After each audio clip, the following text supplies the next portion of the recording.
ஜாக்டோஜியோ பேரமைப்பினுடைய மாநில உயர்மட்ட குழு கூட்டம் இன்றைய தினம் சென்னையில் நடைபெற்று கொண்டிருக்கிறது. இந்த அரசு நிதிநிலை சீரடைய வேண்டுமென்றால் இந்த ஒன்றிய அரசிடமிருந்து அந்த வரக்கூடிய வரி ஓரியாவை மீட்பதற்கு முதல்வருக்கு வலதுகரமாக இருக்க வேண்டிய கடமை அவரோடு நாங்கள் வேலை செய்யக்கூடிய அவர் பொது ஊழியராக இருந்தாலும் அரசு ஊழியர் ஆசிரியர் எங்களுக்கு கடமை இருக்கின்ற அடிப்படையில் இன்று கூடி விவாதித்தோம். இன்றைக்கும் இன்னும் பட்ஜெட் கூட்டத்தொடர் முடியல.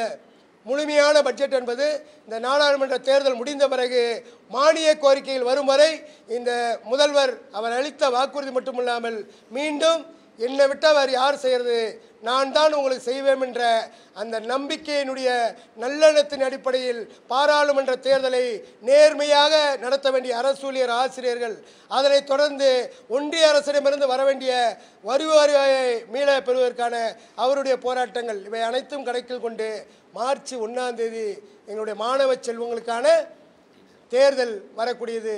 எங்களுடைய தேர்வு வரக்கூடிய நேரத்தில் மாணவர்களுடைய தேர்வை புறக்கணித்து எங்களுடைய பொருளாதார கோரிக்கையான போராட்டத்தை நடத்தக்கூடிய அமைப்பாக ஜாக்டோஜியோவை பார்க்க வேண்டிய அவசியமில்லை.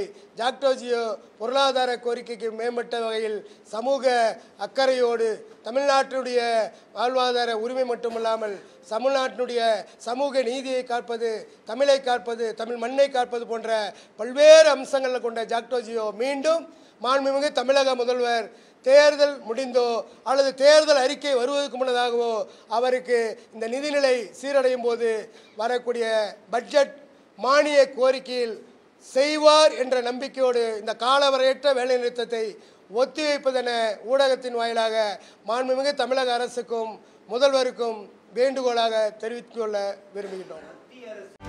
செய்திகளை உடனுக்குடனும் துல்லியமாகவும் தெரிந்து கொள்ள சப்ஸ்கிரைப் பண்ணுங்க.